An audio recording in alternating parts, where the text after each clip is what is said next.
Hello viewers, শুধুমাত্র এক ক্লিকে এরকম ফটো এডিটিং করে আপনিও ফেলতে পারবেন। এরকম ফটো এডিটিং করার জন্য আপনাদের কোনো থার্ড পার্সন অ্যাপ্লিকেশন প্রয়োজন হবে না। তো এই ফটোগুলো আপনারা কিভাবে এডিটিং করবেন সে বিষয়ে থাকতেছে আজকের ভিডিওটি স্কিপ না করে সম্পূর্ণ ভিডিওটি দেখার জন্য অনুরোধ রইল। এক ক্লিকে এরকম ফটো এডিটিং করার জন্য আপনাদের সরাসরি চলে যাবেন আপনাদের ফোন থেকে ক্রোম ব্রাউজারে। ক্রোম ব্রাউজারটি ওপেন করার উপরে দেখতে পারবেন সার্চ বক্স রয়েছে। সার্চ বক্সে আপনাদেরকে লিখতে হবে ব্যাকগ্রাউন্ড রিমুভ।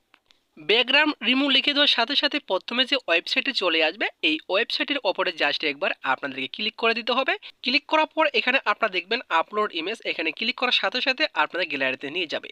আপনি যে ফটোটি এডিটিং করতে চাচ্ছেন সেই ফটোটি আপনি আপনার গ্যালারি থেকে সিলেক্ট করে নেবেন। তো আমি আমার গ্যালারি থেকে ফটোটি সিলেক্ট করে নিচ্ছি। নেওয়ার সাথে সাথে দেখতে পারবেন যে আপনার ব্যাকগ্রাউন্ডটি রিমুভ হয়ে যাবে কয়েক সেকেন্ডের মধ্যে। ব্যাকগ্রাউন্ডটা রিমুভ হয়ে যাওয়ার পরে আপনারা এখানে কি করবেন, এখানে দেখতে পাচ্ছেন অ্যাড ব্যাকগ্রাউন্ড রয়েছে। এই অ্যাড ব্যাকগ্রাউন্ডে ক্লিক করলে কিন্তু হাজার হাজার আপনারা কিন্তু ব্যাকগ্রাউন্ড পেয়ে যাবেন। সেই ব্যাকগ্রাউন্ডগুলো কিন্তু এখানে অ্যাড করতে পারবেন। তো যে ব্যাকগ্রাউন্ডটা আমি ইউজ করবো সেটা ডিসক্রিপশন বক্সে দিয়ে রাখবো। এরপরে দেখতে পাচ্ছেন এখানে প্লাস আইকনে ক্লিক করবেন। ক্লিক করার পর ডিসক্রিপশন বক্স থেকে যে ডাউনলোড করবেন ব্যাকগ্রাউন্ডটি সেটা অ্যাড করে নেবেন। অ্যাড করে নেওয়ার সাথে সাথে আপনার ফটোটি এডিটিং হয়ে যাবে।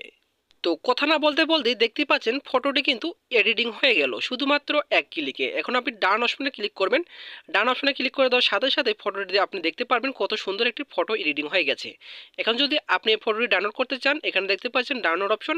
ডাউনলোড অপশনে ক্লিক করে ডাউনলোড করে গ্যালারিতে নিতে পারবেন। অথবা আপনি ডাউনলোড করার পর আপনার ছবিটি যদি ঘোলা থাকে তাহলে আপনি কি করবেন, রিনিমি অ্যাপস দিয়ে আপনি এটা ইনহ্যান্স করে নিলেই কিন্তু আপনার ফটো ক্লিয়ার হয়ে যাবে। তো মূলত এই ছিল আজকের ভিডিওটি যদি আপনাদের ভালো লাগে থাকে অবশ্যই পাশে থাকবেন। আবার দেখা হবে নতুন একটা ভিডিও নিয়ে। এতক্ষণ সাথে থাকার জন্য আপনাদেরকে ধন্যবাদ।